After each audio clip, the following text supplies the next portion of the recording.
Assalamualaikum warahmatullahi wabarakatuh. Halo teman-teman, kali ini kita akan bahas tentang salah satu lembaga penting dalam sejarah kemerdekaan Indonesia, yaitu BPUPKI. Mungkin banyak dari kita sering dengar namanya waktu sekolah, tapi belum tahu secara mendalam apa sih sebenarnya peran BPUPKI dalam proses lahirnya Indonesia merdeka. Yuk kita bahas bareng-bareng.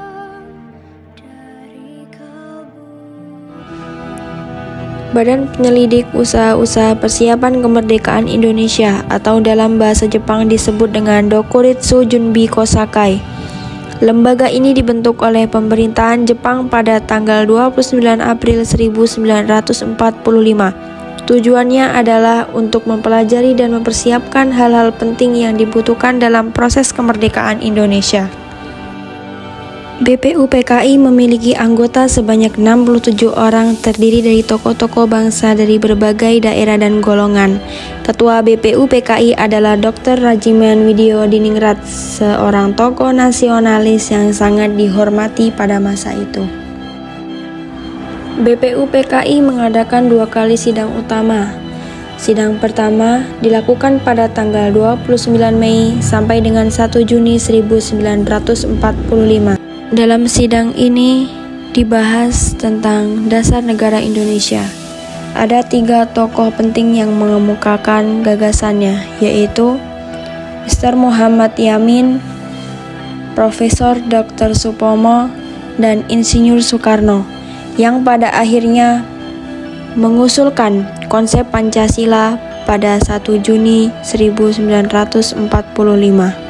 Sidang kedua yang dilaksanakan pada tanggal 10 sampai 16 Juli 1945. Pada sidang ini BPUPKI membahas rancangan Undang-Undang Dasar 1945.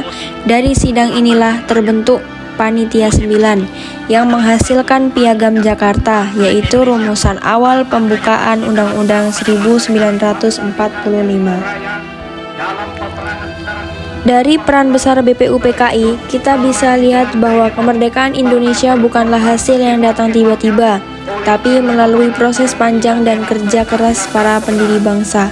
BPUPKI menjadi pondasi penting dalam membentuk dasar negara dan sistem pemerintahan yang kita gunakan hingga saat ini. Jadi, bisa disimpulkan bahwa tanpa BPUPKI, mungkin Indonesia tidak akan bisa memiliki arah yang jelas menuju kemerdekaan. Itulah sekilas tentang BPUPKI, lembaga bersejarah yang menjadi langkah awal lahirnya Indonesia yang merdeka. Wassalamualaikum warahmatullahi wabarakatuh.